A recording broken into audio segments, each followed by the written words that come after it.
baby. We in here, yeah, we in here, 'cause we been. Y'all better get comfortable with saying black. We in here, yeah, we in here, 'cause Black versus the Board of Education. Cause we can't get rid of us now. We in here, yeah, we in here. Cause we can't get rid of us now.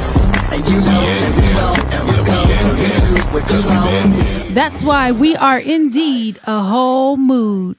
That's it. One time for the one time. Can you hit me one more time with the air horns? Because we're doing way too much today. We are actually hitting our 100th show today. Go ahead and pull up Melissa, please. It is just like that. Because it's like I looked at the document. I'm like, oh snap! It's episode 100. I don't know where all the time went, but it's been time well spent. What's up, Melissa? We're gonna start with you. Go ahead and introduce yourself. Hi, everyone. My name is Melissa. I am a senior in high school in Southern California, and I'm really excited for today's episode. And Melissa has been with me for all 3 years. And so we hit our 100th show, girl. Hey. Sir, what's good? Hello, my name is Jalen. I want to send some love out to my guy, Adrian. He's under the weather, but he told me that he with us. Oh, he with us? He said he's with us in spirit. So shout out Adrian, man. Not in spirit. Oh. He said he's with us. Miss Ma'am, go ahead and introduce yourself. I don't know what's going on right now. Hey, it's your girl Keela. I'm doing really good, and I'm excited for this topic. Are you excited? You know, I'm ready Okay. to talk, Cap. I guess. Ready to listen. Okay. Ready to be there. Cat. Stop it. Sorry. Anyways, Gentlemen, let's start with you. Go ahead. My name's Carlos. Glad to Come be on here. come on closer. Come on My closer. name's Carlos, and happy to be here, and I'm okay.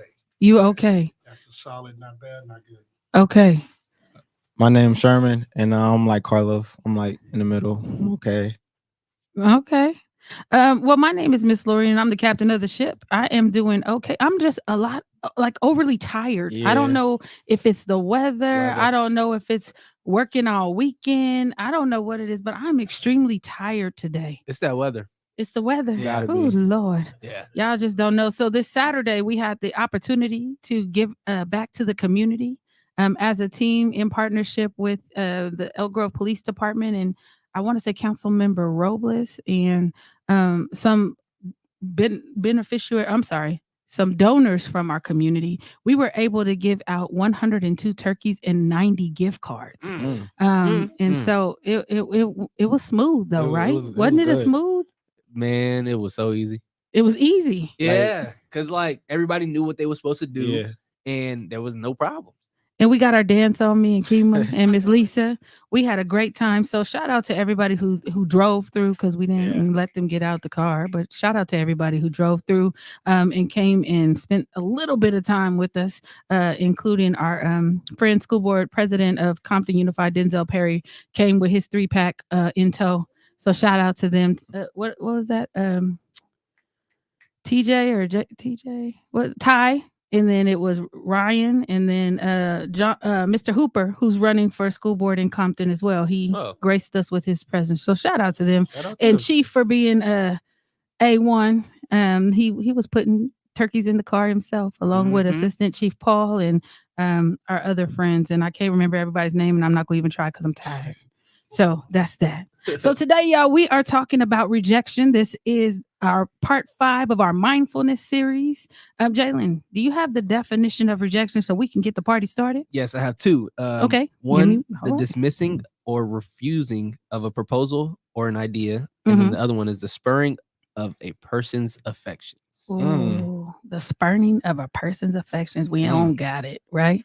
And before we actually popped on, we happened to talk about the Diddy situation. And I misinterpreted what was being said because somebody missed the bucket and this guy said, did he? And I thought he said, did he? And so we got into a whole conversation about Diddy. And I'm hoping that we can actually talk about triggers next week and include jealousy. Yeah? Mhm. All right, so let's Mm. put that on in your cap and hold it right there, because we are going to talk triggers next week, and that will be the conclusion of our mindfulness series, so part 6. So I'm gonna just start it off. How can young people navigate the emotions of rejection and use them as opportunities for personal growth? Shucks, we starting it hot. Okay. Oh, Come all on, right. Jalen. How can we? How can we use those emotions of rejection for personal growth? You got to take you got come on, gang. You know what? You got to take you got to take an L as not a loss but a lesson. Okay, turn that L from a loss to a lesson. Yeah. Okay, And then I'm listening. you have to be able to make sure that you don't have your emotions. You got to think about it with not the emotional aspect of it, because you're gonna get rejected. That's not gonna be the first time. It's not gonna be the last time Mhm. you get rejected in life. When it comes to people, when it comes to opportunities, when it comes to things like that. So you have to be able to push on. Let me ask y'all this before you pop in, because it looked like you ready to go. What type of emotions are associated with rejection? Shucks. Okay. Oh. Oh. Yeah. What do you think? Give me one. Sadness. Sadness. Melissa, what you got? Fear. Fear. Okay. Oh. Distraught. Okay. Disappointment. Mm-hmm. Carlos, you got one? Lost. That's not even Loss. Loss. Okay. Anybody else? You got another one? What about depression? Yeah. That's a big one. I know a lot of people take rejection personally, and that can have them spiral if Yeah. they're not getting enough positive affirmations. You know, some of those rejections could have them spiral. Anxiousness. Anxiousness. Yep. Yeah. Yeah. Anxiety. Oh. Yeah. So did you want to pop in there before I tell you the list of types of rejection? No, I want to hear the Okay. type. So the type of rejection, so there's social rejection. This occurs when individuals feel excluded or unaccepted in social situations. Yeah, that hurts. Romantic rejection. Mm. In the realm of dating, individuals experience rejection when a romantic interest does not reciprocate, right?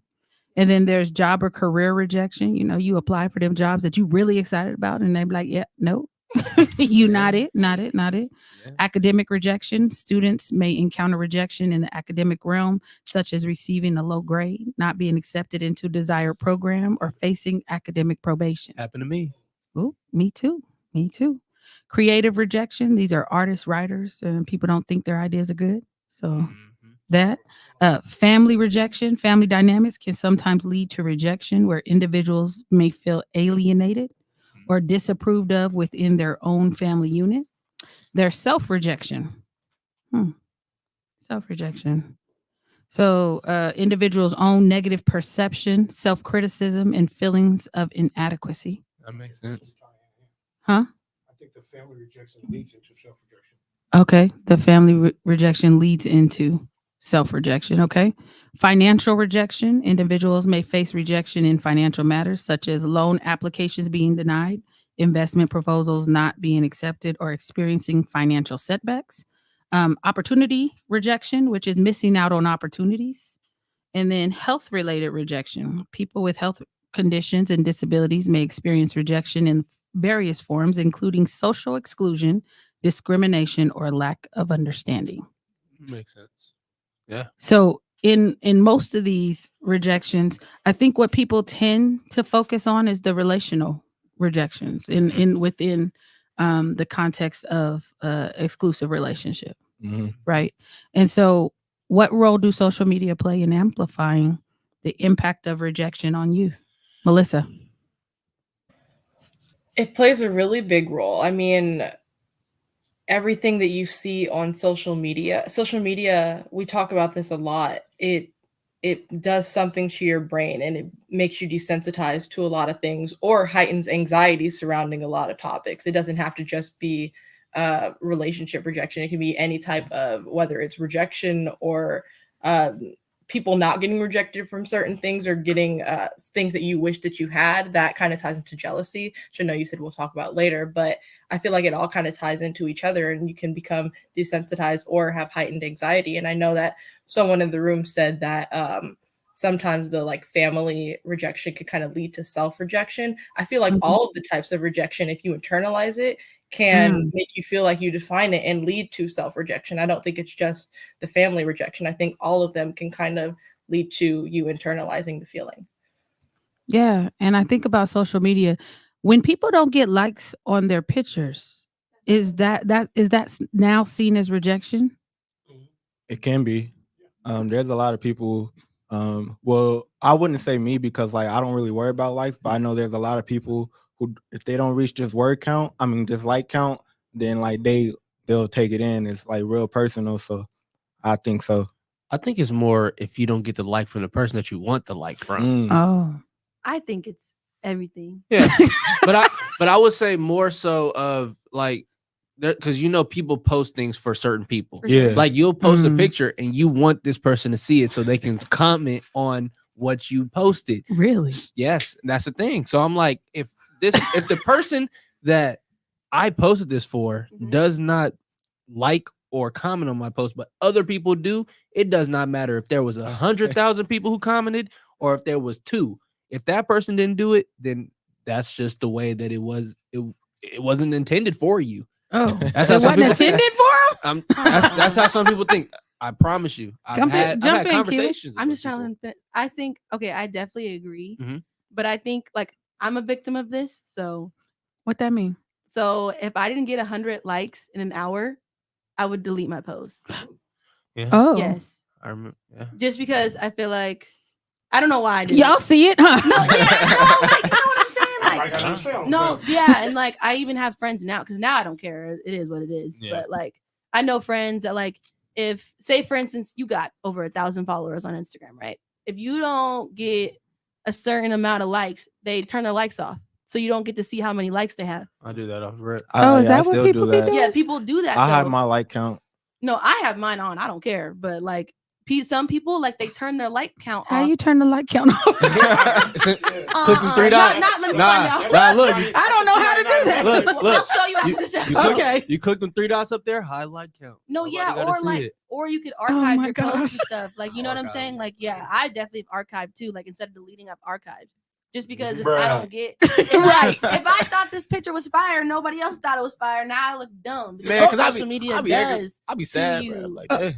You know what I'm saying though? Like if you get so caught up in social media, and I'm gonna speak as a girl, like just growing up, and like obviously like there's girls that have crazy looking bodies or like crazy they bought skin or those. like whatever. Mhm. But you know what I'm saying? Like Mhm. when you're younger, you don't see it like that. You're just like, oh, this person's grown. Like you want to be grown as a kid or like however. Like it's just like I don't look like that, and it's clearly being shown because that's what people like. Mm. But then it's just like okay, but like I had to learn. I don't care about everybody else, but like. Yeah, that's what I'm saying. Now I don't care. You're gonna see how many likes I got because it was fire anyways. But Oh, Carlos wants to jump in here. He keep raising his finger. sorry.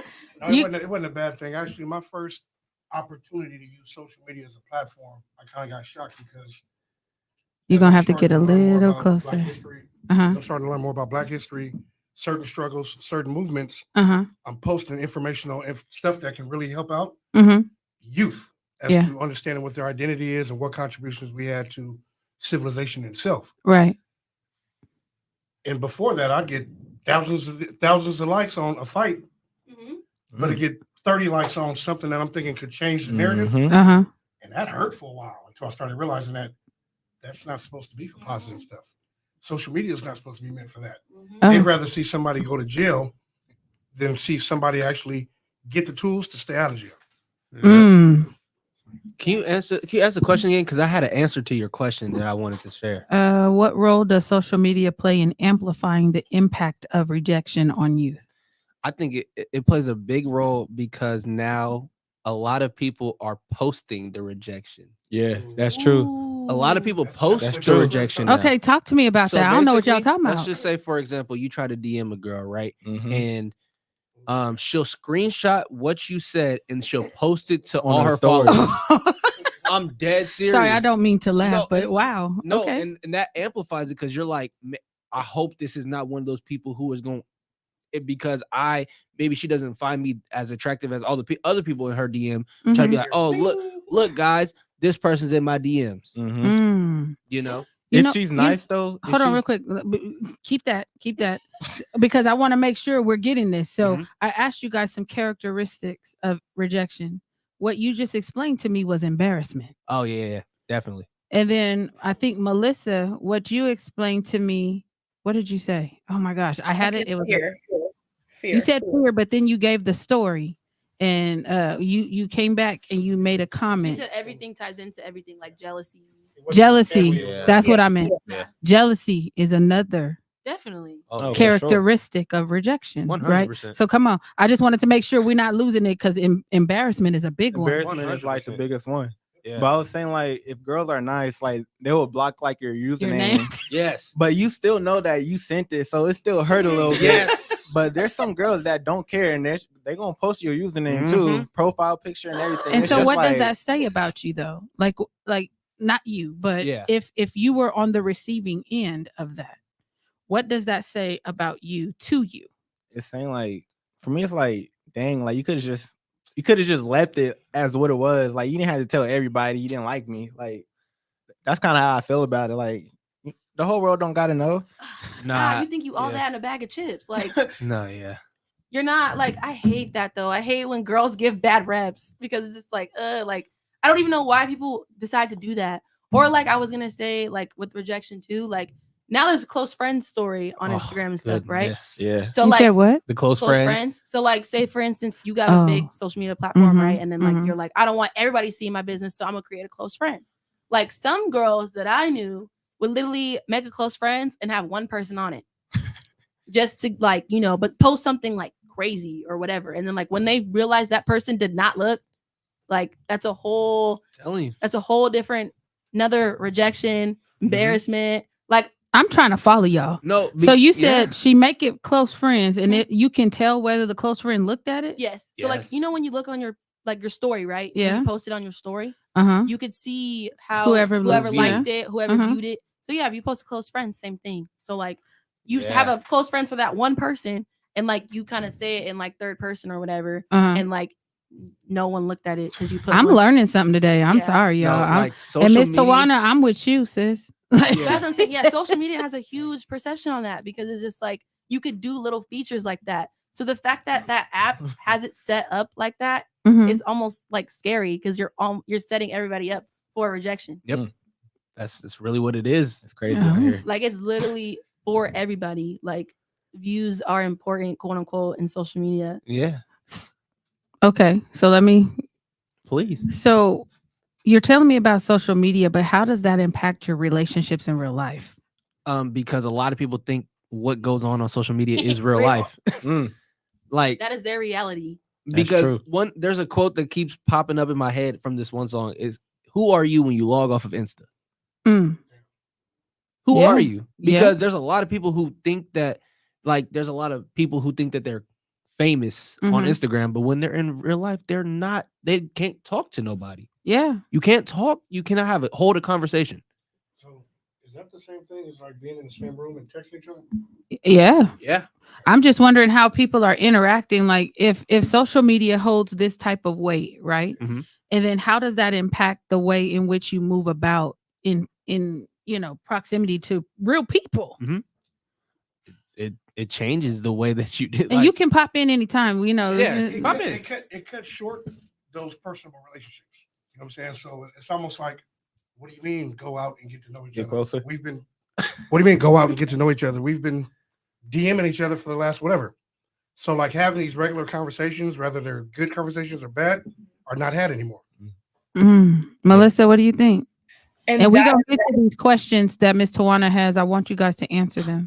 And what he's saying, and that's what messes up relationships. You think you know someone because you follow them on Instagram. You think you know someone because you like all of their pictures or you like their story. But when you meet them in person, they're not. It's like catfishing. You're not meeting the person that they are underneath the Instagram handle. You're not actually knowing that person. So you think whether it's like if you started a relationship because you thought you knew this person, and when you actually meet them, they are the biggest piece of trash you will ever meet, because you don't know anything about them. You know exactly what they want you to know because that's what they post. Exactly. Just talk about it, man.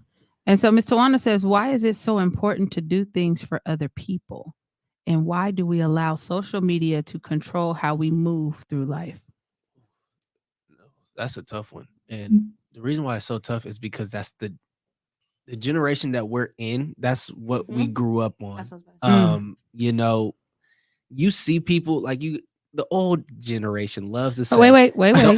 older generation. Okay, you better qualify it because you're sitting right next to me. You better ask somebody about Gen X. I wasn't talking about your generation. I'll talk about all right. You talking about somebody else's generation. some other generations. So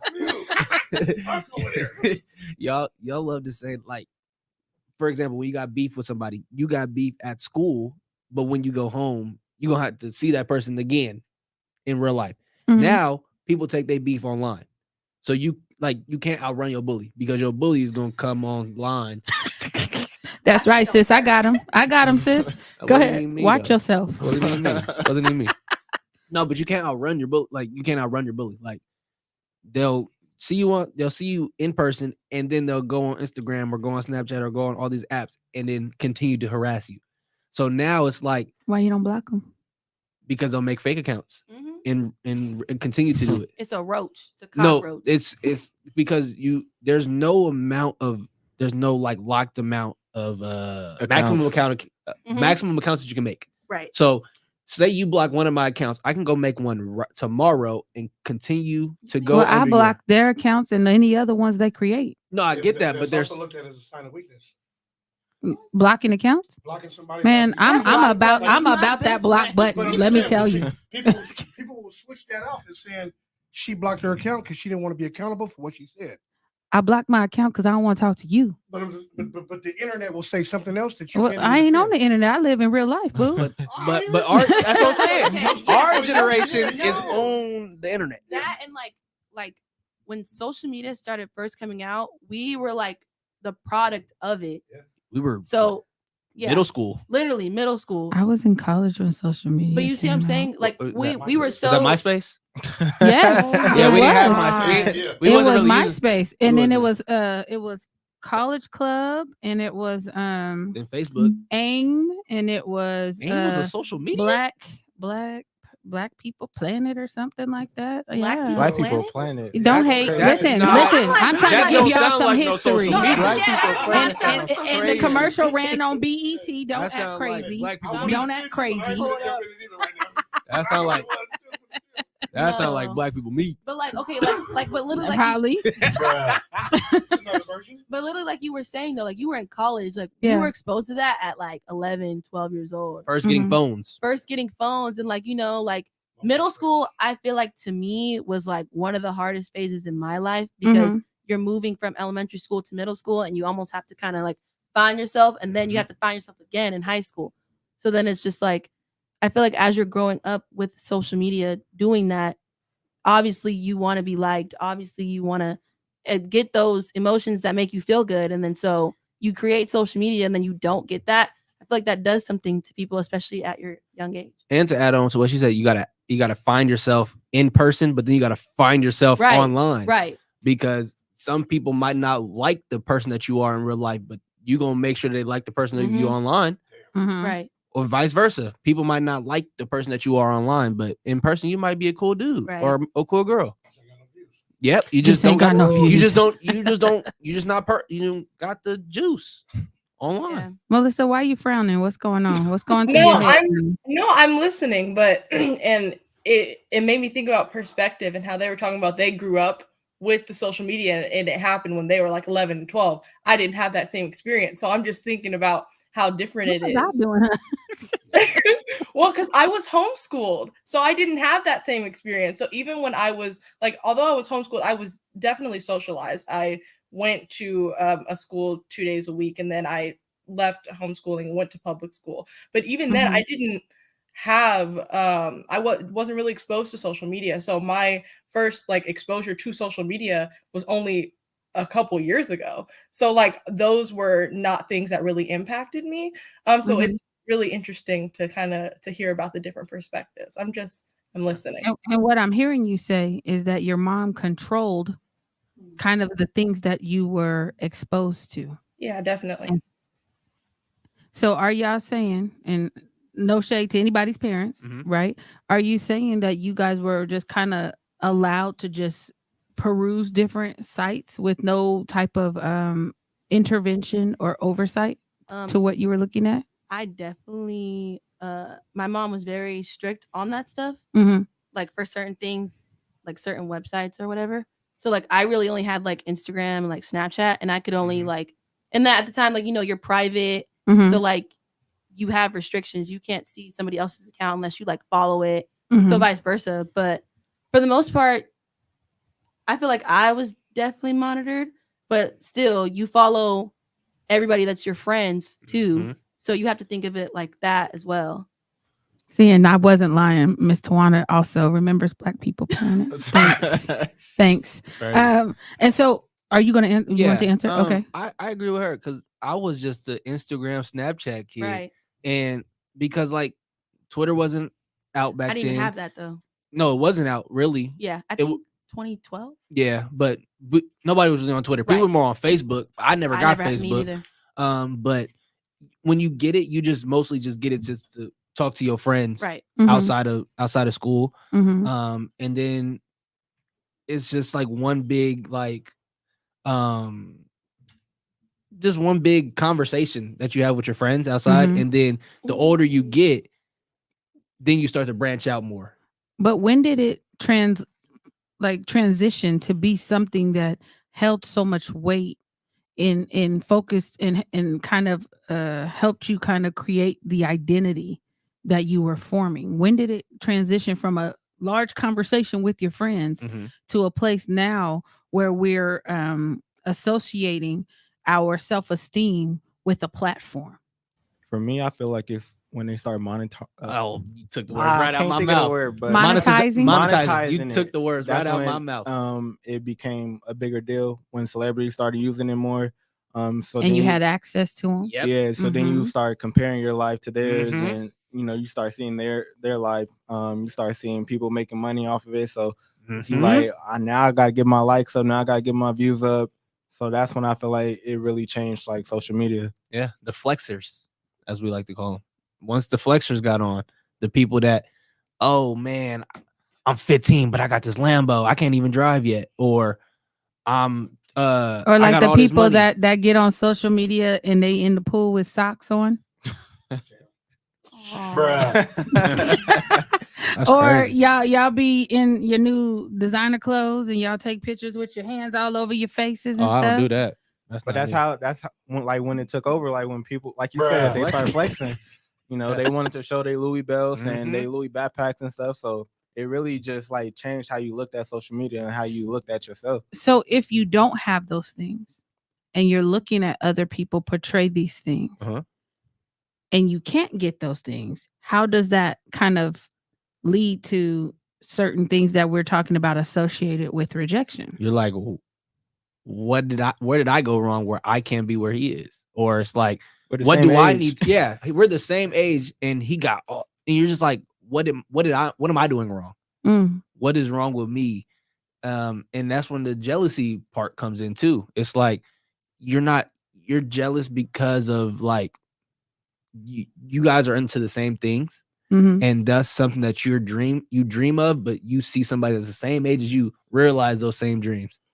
Allegedly, you know, because we don't know where they got that stuff. We don't know if they went and raided their parents' closet. We don't know. Right? That's a fact. But when you see it so often, it becomes part of your reality, right?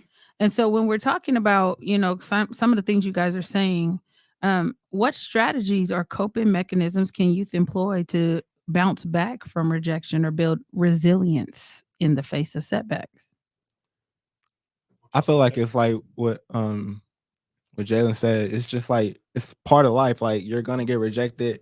the cute girl that you like, she's gonna tell you no, but it's a lot of cute girls out there, or it's a lot of cute men out there. When it comes to professional, it's gonna be a lot of companies that tell you no, right? I graduated in May, and I didn't start working BYOP till September. And for the record, you didn't apply in May. Don't be telling these people, look, I applied submitted other places. And I got a lot of no's, so I just feel like no's are like part of life, and I feel like and we how try did that to. impact you though? Well, Were at you the about to give up? Yeah, I definitely was. I just about to go work anywhere, because like I felt like I needed money, but it's just like when they say post graduation depression is real, it definitely is, because it's like, what am I doing wrong? It's like I feel like I'm doing everything right, but They told everybody, me to pay all this money for this yeah, degree. like they said, they promised me after 4 years Yeah. you'll get a nice job. That's not the case. And I'm applying, I'm looking everywhere, and everybody's saying no. So it's just like it starts to weigh on you. They promise you the American dream, and then you get out there and it's like, Wow. what is the American dream? That just sucks though, because like, you know, like for that situation, like whatever like you want to do, it's always like, oh, you need 2 years experience. Who gonna give me the experience if you're gonna say no? Well, yeah. It's like an endless cycle. So I what need- coping mechanisms did you use to get you from May to September? Because you could have gave up. Yeah, I could have gave up. What did you tell yourself? How did you keep yourself going in that? Well, it helped that I was getting interviews. Even though I wasn't getting a job, it helped that I was like seeing some kind of results. So I was like, all right, this next interview, like it's got to be me. Like I'm getting it. So I just kept with that mindset that if I'm getting an interview, I'm doing something right. I just got to keep going. Somewhere, some place is gonna find me. Yeah. And then I can speak for me to your question, because I literally just went through something like that, because I was in a spot where I felt myself comparing to a lot of people. I felt myself, and that's normal. Yeah. Just so you know, I'm not trying to not normalize that. No, I know that for sure. But Okay. I was in a spot where it was really starting to weigh on me bad. Like I was sitting here like, man, what am I doing? Like where am I going wrong? So then what helped me was I took a 3-week no social media. Took a 3-week no social media, and Did that help you? It helped tremendously, because I'm like, I had to find, okay, so who are you? Who do you want to be? Let's forget what everybody else is doing. Forget what they want you to be. Who do you want to be, and who are you? And I found that, and I'm just sitting here like, you know what? I understand that Instagram is a detriment to what I want to be, and I need to monitor how much I'm on there, or monitor if I want to be on there at all. Melissa, what do you think's important? I think that surrounding yourself with people who don't sugarcoat life experiences, because I think it's really hard when, especially like if you add social media into the mix, it seems like everybody is succeeding, because social media isn't really a place where people post their rejections. And if they do, that sometimes also doesn't help. Social media, just like in general, is not extremely healthy. So I think surrounding yourself with people who don't sugarcoat their rejections and don't sugarcoat the bad things in life, but also can uplift you to find those positive things. I'm applying to colleges right now, and I have friends who are getting accepted and rejected. And so we celebrate all of our wins, but we also make sure that we're taking care of each other in our losses. That's dope. Coping mechanisms. What do you use? I definitely agree with Melissa. Put your mouth on the microphone. I definitely agree with Melissa.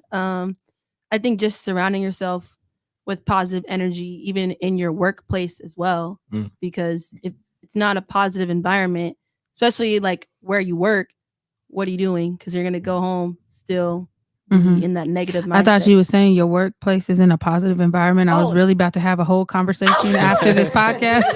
No, that's what I'm saying. Like surrounding yourself everywhere. Like if you need new friends, get them. I did that. I stopped doing a lot of stuff I used to do, even though it was fun, cool. That's not about to get me where I want to be at.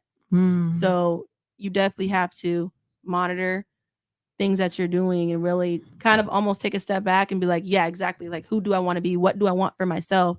So then you take those steps to do what you need to do.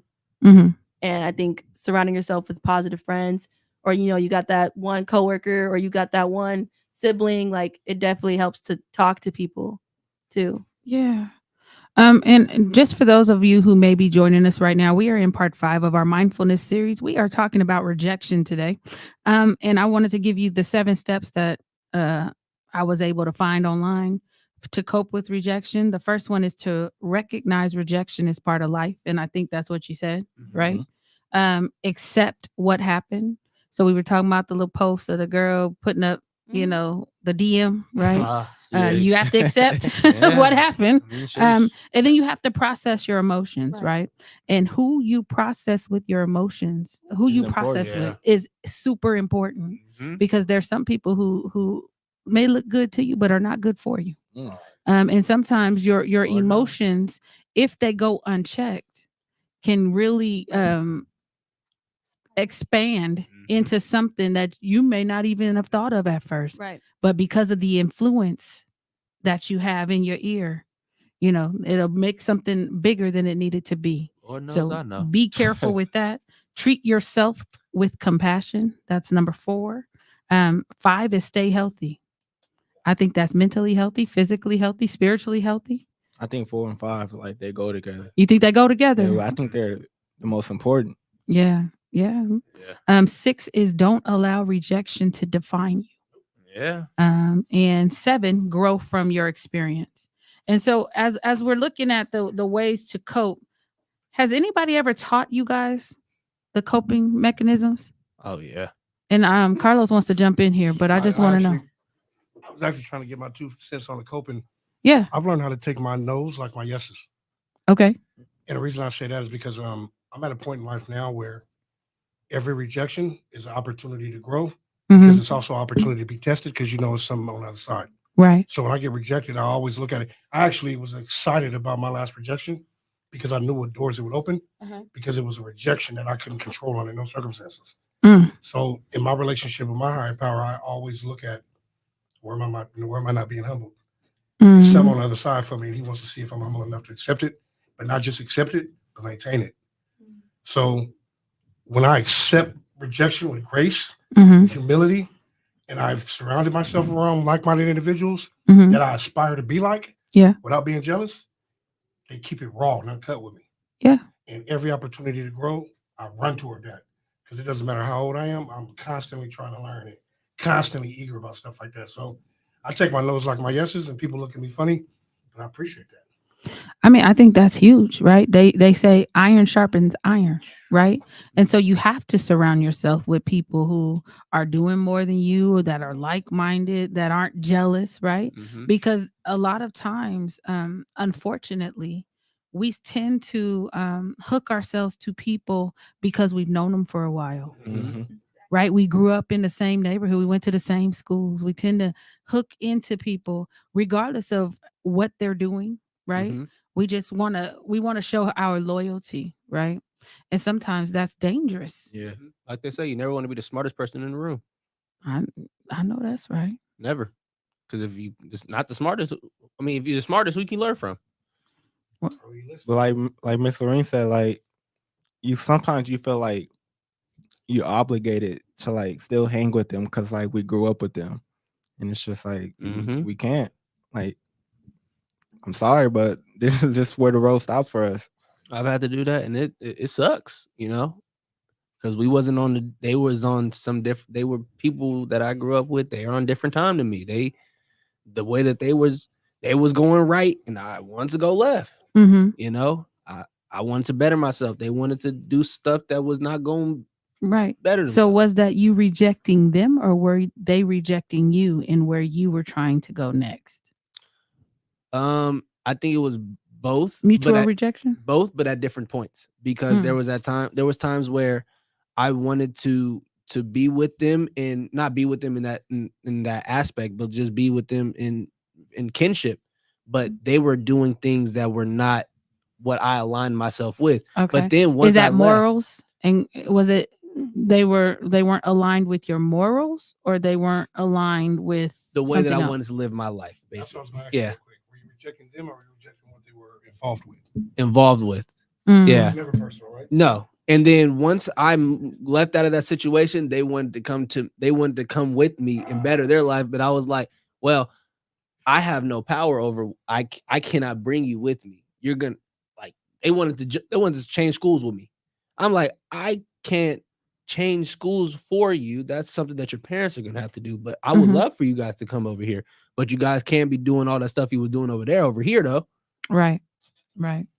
And then in a culture that often emphasizes success and achievement, how can we shift the narrative to appreciate the value of learning and growth through rejection? Can you repeat that? Yep. In a culture that often emphasizes success and achievement, how can we shift the narrative to appreciate the value of learning and growth through rejection? Mentors and family. Okay, I heard mentors and family, and he's way away from there. I said mentors and family because it's already a lack of positive individuals. But at the same time, mentors and family do set a tone. Okay, I'm gonna put a pin in that because sometimes people don't listen to family, and their friends hold a huge influence over their life and their current decisions. Very true. And there's nothing that family can do to kind of intervene in that. So what can we do as thinking about culture, right? And the way in which we have been browbeating young people, the time is now, exercise your voice, stand up to the patriarchy or whatever they be saying. That's true. Don't listen to your parents. You're grown now. You at 18, you just go on and go off and do whatever you're doing. Nobody can tell you anything. And that's not really a healthy way to be. Yeah. And so how can we kind of change that, Melissa? And she's thinking. I see her wheels turning. I don't know if I have an answer because we can say that, yeah, we want to change the culture. We want to change the ideas. We want to not necessarily emphasize rejection, but normalize it because you cannot succeed without rejection. You're going to hear many no's before you hear yeses. And I feel like we definitely need to normalize that. And the people who are talking about all of the great things that happen need to also talk about the negative things that happen to be able to get to those things. But how do we implement that into the culture? That's the ideal thing that we would love to see. But I don't have an answer for how we get to that. Because like you said, we have this culture that's already upstanding. How do you dismantle that if you're not doing it from the inside out? And if you are doing it from the inside out, that's only one person or that's only this group of people. This culture is not new. This has been around forever. It's really hard to dismantle systems. We talk about this all the time. I don't have an answer. I agree. I agree wholeheartedly. That was exactly what I was gonna say. You was gonna say it just like that?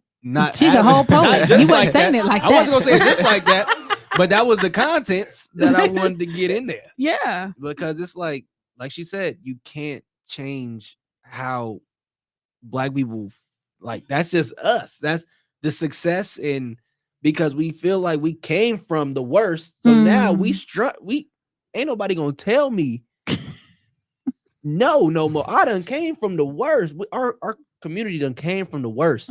So now that we up until. But are we really up? Because a lot of this clown behavior that's being exhibited, that does not show us that we're up. That shows that there are some fools with money who get to go out there and show their entire behind, and they become the representation of all Black people. Yeah. And then you take that behavior, and our young people are adopting that clown-like behavior and taking it into these schools where then we have to go in and argue on behalf of families when some kids may just be cutting up. Absolutely. So how do we kind of navigate through this landscape when we know what's happening over here and we know what we're tasked with doing over here, and we're trying to figure out how we can kind of shift the narrative, right? And that's not to say that these teachers don't be cutting up on campuses either, but our young people, there's this behavior. And I just saw another video out of Southern California. They running up in Nike stores stealing stuff. I seen that. What I mean? Now, if law enforcement intervenes and they handle that situation like they've been known to handle it, then everybody's gonna be saying justice for so-and-so. But what are we doing to reject the behavior that we are seeing? For me, I think I think it starts with the younger generations. Like I think we really have to like there really has to be people that's gonna sit there and like educate them on the use of social media, the positive and negatives of it. Of what you see on social media is not real. Like we have to really have a conversation with the younger generation because a lot of their personality is based off what they see on social media. Absolutely. And what they see on social media, they think is okay, and it's really not. Like a lot of the algorithm is all messed up. Like if they see more positive things on social media, they're gonna adopt more of that behavior. So I feel like we have to educate them. I just feel like they don't know any better, and we really have to educate them. Now, what are we educating them about? Because again, some of this behavior, there's some kids they know right from wrong. Yeah. Right. And so I'm not going to absolve them of their responsibility when they're doing things that we should be rejecting as a society. Right. However, I'm all for sitting down and educating too. So what is it that we would be educating on? Educating them on the positive, like just being a positive individual. What you see on Instagram, the negative stuff, the fighting, the stealing, that's going to get you in jail or dead. Like it has to be a real serious conversation. Come on, Carlos. Well, let's just get graphic. Okay. The same way you'll show somebody toting a gun and acting like this, show them laid out somewhere. They already see it. No, they don't. Because they don't see when these kids get 130 years and don't got an opportunity to come back. They don't see that, but they see. You can go on Twitter. But what I'm saying is, it's the same way they would do about driving safe, right? They show you all kinds of weird crashes or whatever. They're not showing the flip side of the not money, as much of the flex. The flip side of that is mental illness. The flip side of that is the grave. The flip side of that is life in prison. But nobody's showing that. So the reality of it, which is when you put down the statistics, statistically speaking, if they know that 0.4% of all of you guys are going to reach this status, let's talk about it. Let's be real about it. Because right now, this fantasy world is being glorified by even the adults. That's right. So if grandma's shaking it, what you think little mama finna do? That's just the reality of it that nobody gets, is that the flip side of these people that are putting this out there, they deal with mental illness as well. They deal with rejection as well. So in a lot of times, their therapy is throwing bullshit out there and making people say, hey, that's bullshit. Yeah. And if we're not calling bullshit, we ain't giving these youngsters opportunity to grow, because it ain't cool to address mental illness. It's not cool to address addiction. It's not cool to address relationships, but it's cool to flex and say, I need somebody to spend $500 on me to get to know me. Well, damn, ain't that prostitution? Well, yes, it can be. I mean, but I'm just saying that's the fantasy world that I see. Yeah. But the reality is I see these families. I talk to these kids. I go to these funerals. I went to more funerals and graduations last year. Wow. That's sad, bro. That's sad. Yeah. And these are kids I've coached since 10 years ago. I want to be able to go to more graduations than funerals in a year. Yeah. I want to hug a mom, and not because he ain't coming back, but he's going to school. He's got a scholarship. He's got a grant. We don't talk about that. No, we don't. And I see you getting. I live this. Yeah. I would say, I wouldn't say they don't know what's on the other side. I think they care more about the validation instead of what's on the other side. Crazy, I think the validation from social media, the likes, the attention, the views, that holds a lot more weight than knowing what's on the other side. Like, yeah, I can die. It's a possibility, but chances are I'm not. That's what they're thinking. Because young people believe they're invincible. Yeah, they do, but I feel like the validation part holds a lot more weight than them not knowing. Them not knowing what's on the other side, because I feel like they know what's on the other side. I do too. Yeah, I feel like they know. I don't think they do. I think they know I do think that it's a lot of stuff is desensitized. Yeah. I think they know, but they're just desensitized to They know of it. Yeah, they know of it, but they're desensitized to it, so it doesn't hold any weight to them. So I'm not trying to be funny, right? But if everybody get on the microphone, sir.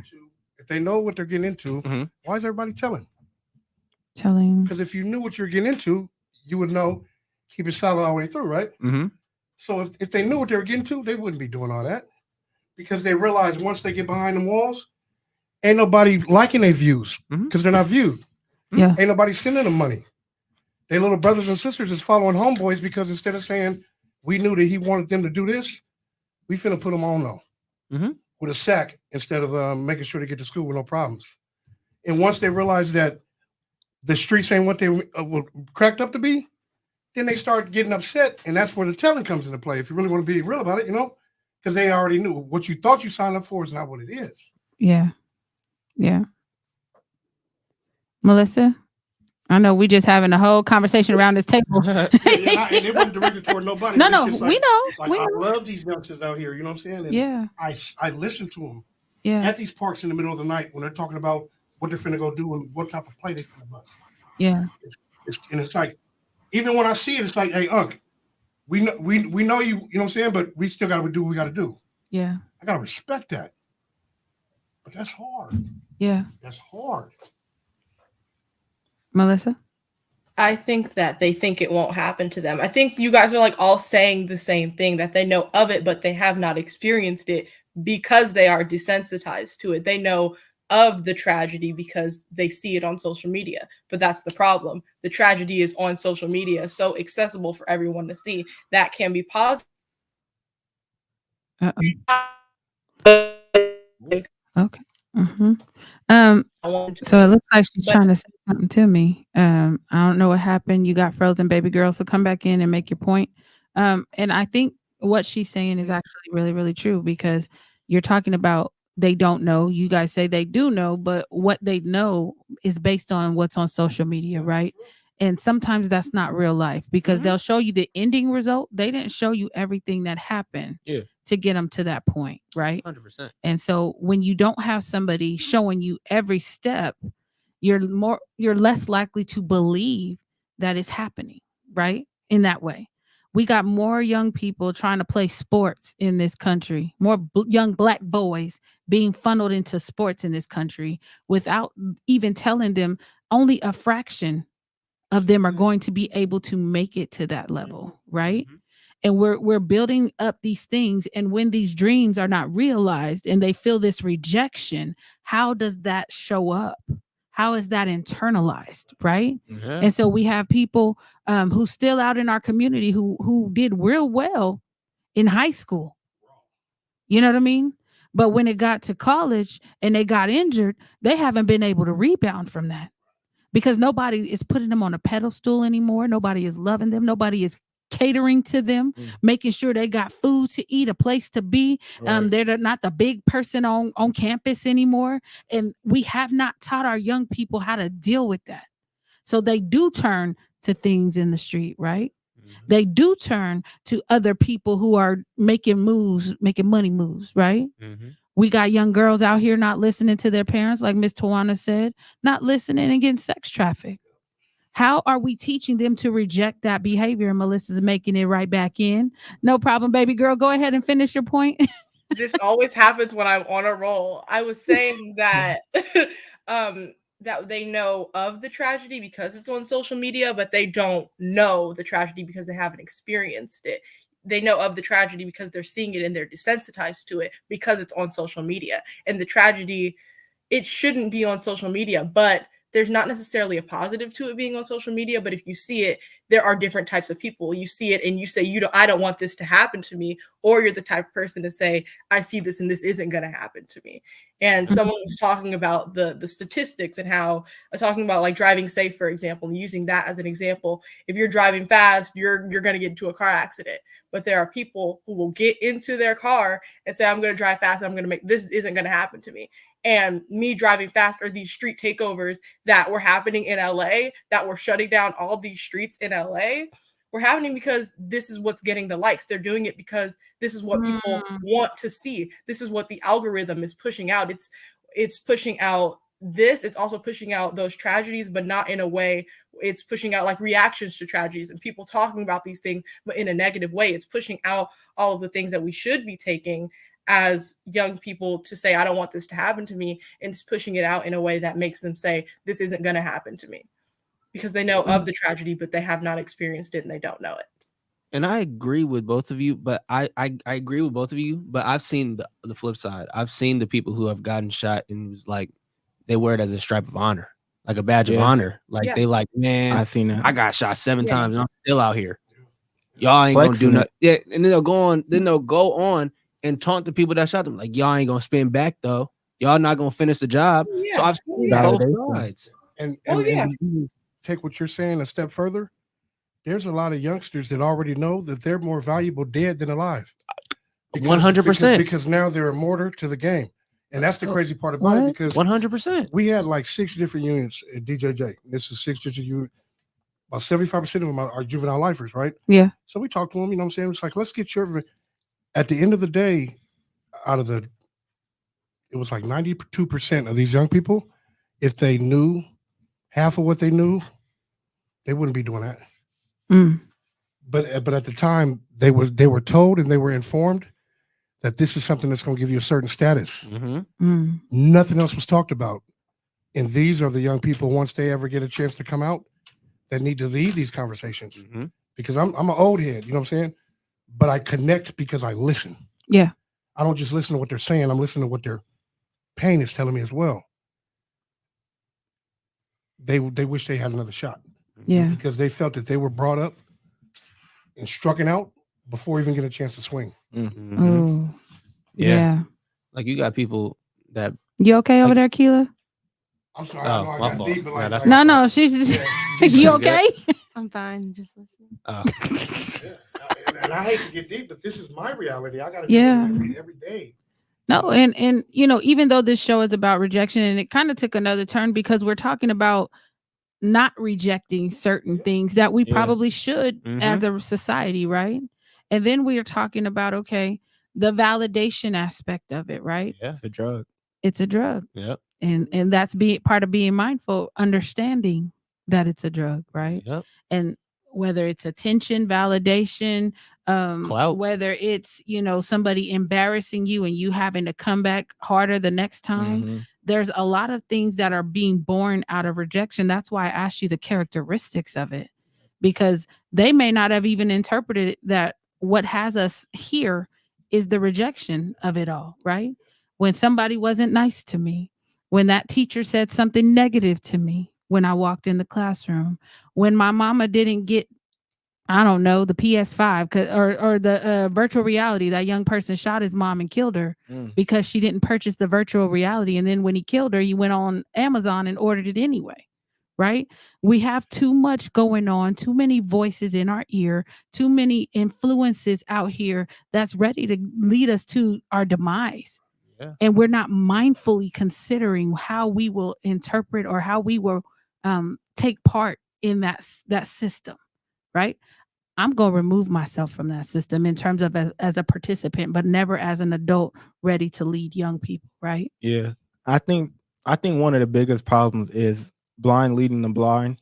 Like Carlos said, we have people that have been through this situation and is telling the younger generation, this is how you do it, when you know this is not how you do it. And it's going to be jail or death, right? And I feel like it's blind leading the blind. It's like we have to, as adults, like we have to just do better for the younger generation, because I feel like if it wasn't for me going away for college, right, you know, people get stuck in their environments. And I feel like if it wasn't for me going to college and, you know, finding out, oh, like I am seeking validation, but why am I seeking validation? Like there's like these young people, they're not going to be thinking like that because like they're stuck in their environment and they're not forced to think in this way. They're not forced to think about their emotions and their feelings. So I just feel like it all starts with like educating, but like the right people educating. Or you get the flip side of it. You're stuck in your environment, but you're not nobody in your environment. So you go to another environment and act like you're somebody that you weren't in your own environment. Yep. Now a whole new nickname. I'm dead serious. We have people. I know people who out here, they was not like that. They go to a whole nother state. They the biggest, hardest trapper out in the state. Yeah, for sure. I'm like, we went to high school together. You was not like even that. In the state. It's people that I went to school with, AAU all year round. Yep. almost a 4.0 student, but now you're from the streets. You're Sound not. like Ja Morant You're to me. from Elk Grove. I'm telling you, it's no, it's wild, man. But like again, like they're seeking that validation, validation. and it's because like they don't have that. Honestly, it's because they don't have that self-love, and if you don't have that self-love, you're Self-rejection. gonna be looking for that Bring it validation back. somewhere. Bring it back. Bring it back. Tie it all in like a bow. So okay. And I had a question, but it just escaped me. What can we do? What should we be doing moving forward? Yeah, I think Melissa, I don't know what she did.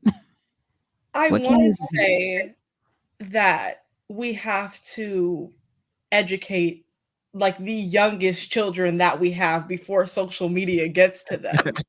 That's what I want to say that, but at the same time, if parents are giving their kids phones and unlimited access to social media when you're 8 years old, we can't even get to you before social media gets to you. If social media is raising the children, then the educators can do absolutely nothing. They can do their best and try their best, but social media is a drug. Like it was said, social media is a drug. And when that addiction when it becomes an addiction, there's nothing anyone else can really do to influence that. That drive has to come from within you. So I don't know. I want to say we have to educate the youngest children that we have. But can the drive come from within you if you've already hit that dopamine and your brain likes that? you can. You can. Like you said no. You said you can. So. You can. I feel like because like if you get to a certain age where it's like I want better from me, you're gonna reach out to people. You're gonna surround yourself with like more positive people that's gonna push that narrative out. I feel like this is the thing, right? We need less yes men and we need more people to be held accountable. But are they gonna listen? That's the problem. For some reason, and I know you want to jump in here, and I'm gonna let you. Mm-hmm. Today's kids, y'all know a lot. They know a lot. They don't want to listen to nobody. They in charge of their own futures. They don't understand that because they are minors, their parents will be held responsible for any foolishness that they do. Yet they're still doing it, and they're putting it on social media like it's funny. Yeah, and we need to reject that. But come on, Jalen. So I like what you said, but what happens when the rejection hits? When they're trying to do better for themselves? They're going to revert back to what they know and their habits. What kind of coping skills are we putting out there? Yep. How are we teaching our young people to deal with rejection? Because it's coming. Yeah. That's inevitable. It's going to happen. So how can we start to prepare? Melissa said we need to talk to kids younger and younger. How are we going to prepare them for rejection? I don't know because it's so Sheila be hard. thinking I'm coming to you next because you've been real quiet. And I wanted to. And we running out of time. So come on. I don't know because it's like if you go younger and younger, a lot of these younger people are looking up to these social media influencers, like even YouTube, for example. These YouTubers, these YouTubers, I be seeing kids in church on YouTube. Yep, these YouTubers show you what they want you to think is funny. They do what's for the views too. So a lot of these kids, when they're younger, take the personality of these YouTubers and they'll take the negative side of their personality, knowing they're not even like that. So it's very tough. Maybe. Yeah. I realize that about any influencer. Mm-hmm. There's one person that has a negative spin and one person that has another spin. Yeah, absolutely. I always trip on that. Absolutely. Yeah, I always trip on that. That's like, wow. Come on. Maybe it's the sorry. Let me one more point. Maybe get the microphone, Keela. Yeah. Maybe it's the point to push out positive things on social media, like a positive algorithm, because like my social media is like all comedy and all positive, you know. So I feel like we have to like somehow, some way push a more positive algorithm, but I don't know how. I just know. Well, y'all in charge of our posts, so be putting more positive out there. But is the positive algorithm going to make money?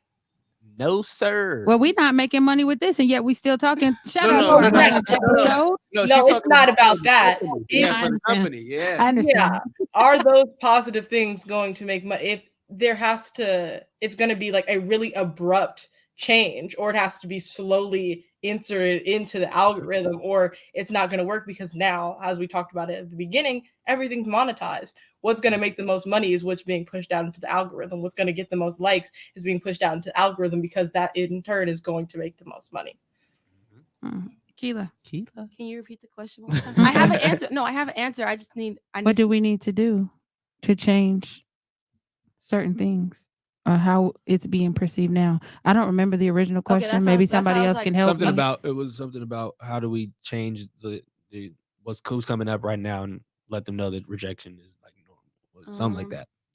I feel like definitely be in the community and grab people that did go through that lifestyle and like really preach to these people.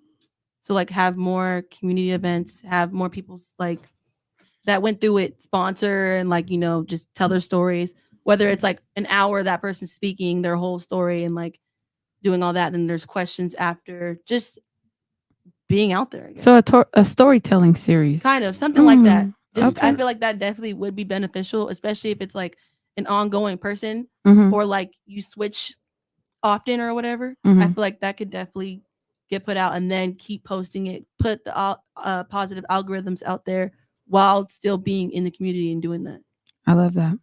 I'm gonna say, just for everybody listening, limit your social media intake.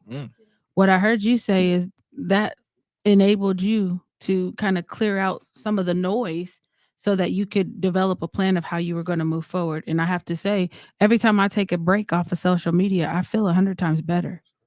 And I don't know why, Crazy. but I feel 100 times better because I'm not seeing everything all the time, bit by bit, you know, worried about this and that. And, you know, all the stuff Sean King's posting about Palestine, that stuff, it wears on you. It wears on you and it influences your personality. It influences the amount of energy you have to get through your day. So limit social media intake, limit and reject this negativity that we're seeing. We're not gonna cheer this foolishness on. Yeah. Like, although we see people running in stores, understand that every city may be different and somebody may get hurt or killed. You know what I mean? Like, that's not cute. Putting your little girls on social media and watching them twerk, that's not cute. Yeah, that's not it. So we have to start rejecting. There's good rejection and bad rejection, right? We got to stop rejecting some of this foolishness. And we have run out of time. We are 6 minutes over. So we're going to hit y'all with the peace sign. We will see you next week right here. We will talk triggers. And that should be another great discussion. We are Black versus the Board of Education. Peace out. Whole mood, baby.